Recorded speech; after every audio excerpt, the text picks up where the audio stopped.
We have to begin to quit becoming so consumed with the culture that we miss the obvious, that we miss his voice.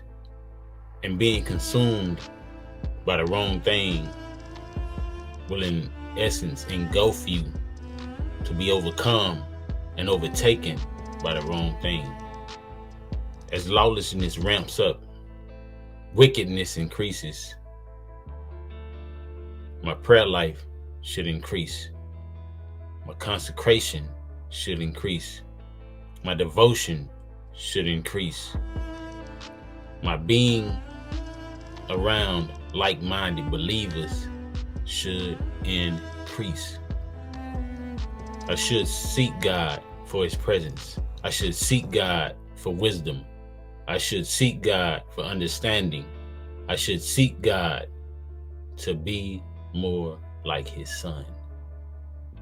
And if you read the book of Daniel, Daniel shows us how we should live in these last days.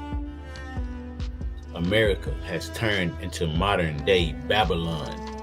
The book of Daniel shows you how, as a believer, we should conduct ourselves in Babylon. We should not be consumed with the king's food or the world's ideology. We should not be overtaken and consumed with the world's ways of doing things. We should be counter punchers or counter culture. We should not be dwelling in the midst of unbelievers acting like unbelievers. I'm called, and I believe I'm called, to stir the body. It's kind of like a wasp nest or a yellow jacket nest. The yellow jackets are cool. The wasps are cool until the nest is stirred. And that's what I feel like I'm called to do. I'm actually coming right now to stir up the nest. We have to die to who we think we were, because Christ has another life. The only true and living one, because the one you think you're living without him is nothing more than existing. Christ has called us to real life. He has called us to a real life. If we die, then we live. If we give up who we think we are, then we live. If we follow him, we live. If we seek him, we live.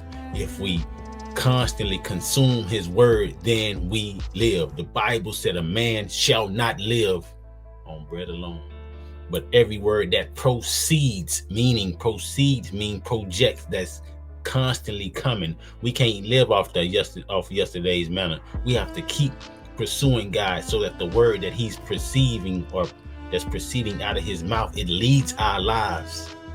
The end times are here, but what are you trying to live off of?